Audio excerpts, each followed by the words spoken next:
Thanks, Senator Aden, for inviting us here tonight and for organizing this amazing event on St. Patrick's Day. I'm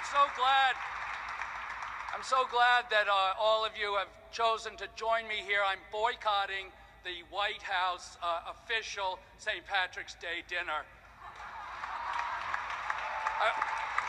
I wasn't actually invited. I don't think any of us were, but we're boycotting anyway. I don't know how many of you know the history of St. Patrick's Day, but St. Patrick made 3 promises to the Irish. And the second one was that every week after St. Patrick's Day and forever onward, he would free 12 souls from eternal damnation. I spoke with Malachi tonight, and he assures me that some of them are in this room now, and I want to welcome them.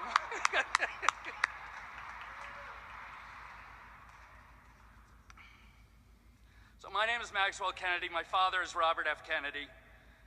My ancestors, the Hannons, thank you.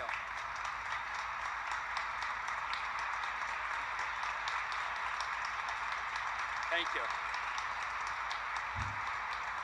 Thank you. My ancestors, the Fitzgeralds and the Murphys and the Hannons, left Ireland. They fled the famine and they came as refugee immigrants to Boston. And they arrived in a city where they were not welcome. They were ridiculed and mistreated by those in power. And in America, as in Ireland at that time, when you were born Irish, you were stuck in the status you were brought into. But my great-grandfather realized that America was different. America, we are a democracy. And he knew that there was more of us than there are of them, and he began to organize. He walked door to door, from tenement to tenement, and he asked people, will you vote for my candidate? And pretty soon they elected the first alderman, Irish Catholic alderman in the history of the city of Boston. And people were doing this all up and down the East Coast at the same time. And that's when the Democratic Party was born.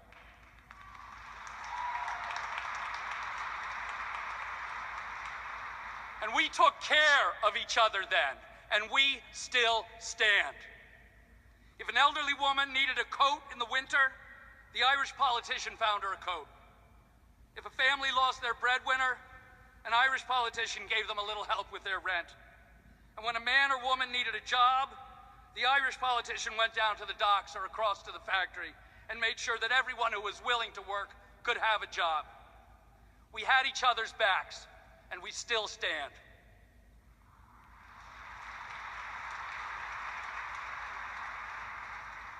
That is the heart and soul of the modern Democratic Party, and we have institutionalized the goodness of the Irish heart. We as a people provide unemployment funds, rent assistance, we provide aid to families with dependent children and to food stamps, and we know that every single human being is entitled to decent medical care.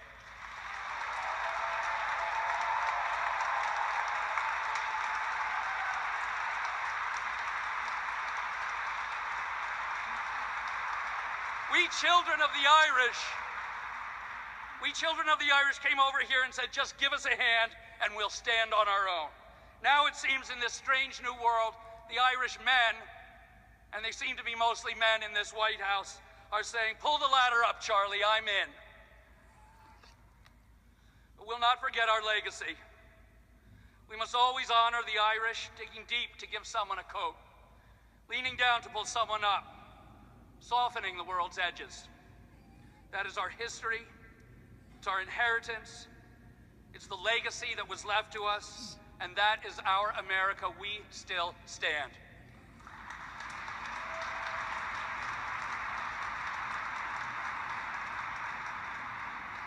People are going to ask you, why do you march? You can tell them that the real changes are forced through mass civil action. The Civil Rights Act was passed because of the March on Washington. The laws that protect our environment and created the EPA were passed because of the first protests on Earth Day in 1970. And the war in Vietnam was ended only after so many Americans came out together from this very church to march for peace. So I ask you to continue to march and to protest. March to show that we'll fight for our rights and for the rights of all Americans. We Americans support Islam because we support everybody.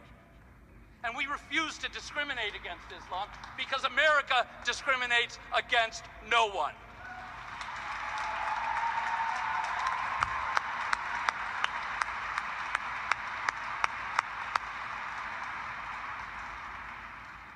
You all of you out here, represent what is greatest and best in our country. We're joined together, and together we will end the discord and the division and the hatred sown in this last election. So I ask you all to commit to rebuild with empathy, with purpose, and with love, and to stand.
Carrying on.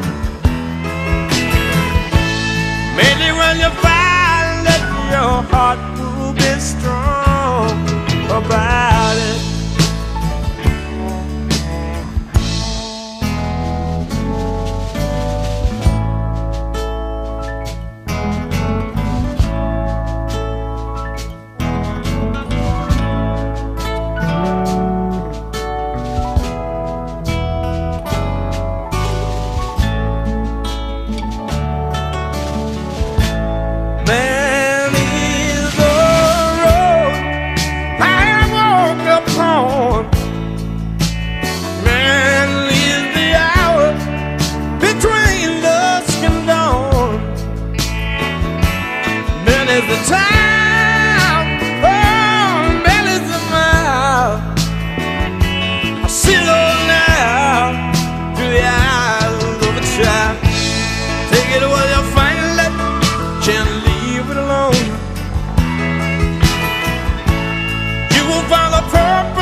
Carrying on.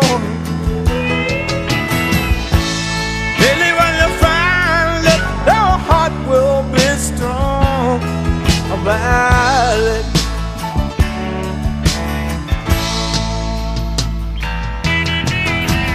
Lost dreams and found dreams in America. In America.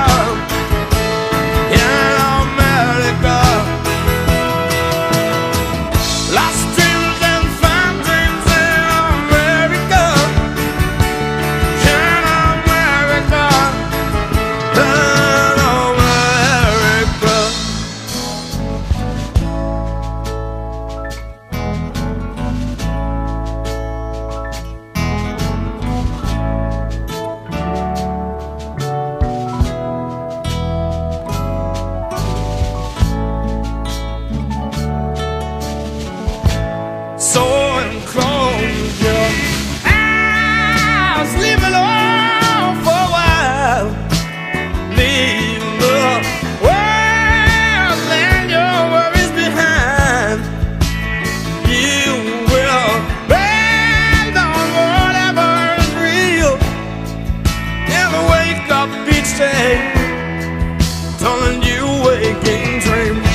about it.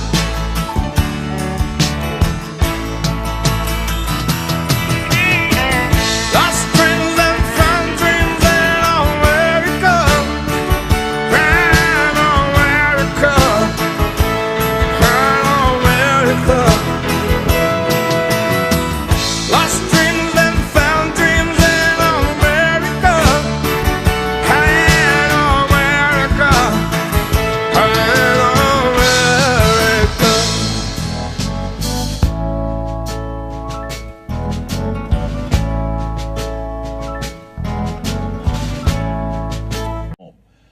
You could live almost anywhere you wanted to in this world. Yeah. And so if you're getting hassled this way, and this does not in any way negate the incorrectness of the hassle, if it is, as your attorney states, why put up with it?